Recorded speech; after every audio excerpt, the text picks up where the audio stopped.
ఆఖరికి మణిపూర్ లో ఎంత మంది క్రైస్తవులను 2000 చర్చిలను ధ్వంసం చేసిన 60,000 క్రైస్తవులని నిర్వాసితులను చేసిన కనీసం అప్పుడు కూడా జగన్ రెడ్డి గారు క్రైస్తవుడు అయ్యుండి కూడా ఒక్కసారి కూడా మణిపూర్ ఘటన మీదే మాట్లాడలేదు. మరి క్రైస్తవుల కడుపు మండిపోదా? క్రైస్తవులకు మనసు లేదా? క్రైస్తవులు మనుషులు కారా?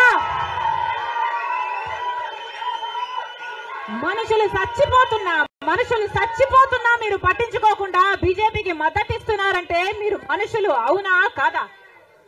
టీడీపీ పార్టీ, జగన్ రెడ్డి గారు, చంద్రబాబు గారు సమాధానం చెప్పాలి, ప్రజలకు సమాధానం చెప్పాలి. మళ్ళీ చెప్తున్నాం, ఆంధ్ర రాష్ట్రంలో ప్రజలందరినీ హెచ్చరిస్తున్నాం.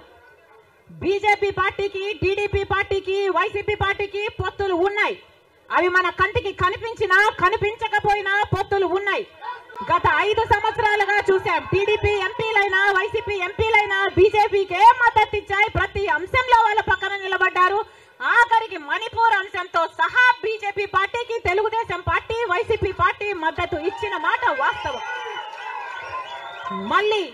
మళ్ళీ ఆంధ్ర రాష్ట్ర ప్రజలు వైసీపీకి ఓటేసినా అది బీజేపీకే పడుతుంది. మళ్ళీ ఆంధ్ర రాష్ట్రంలో టీడీపీకి ఓటేసినా అది మళ్ళీ బీజేపీకే పడుతుంది.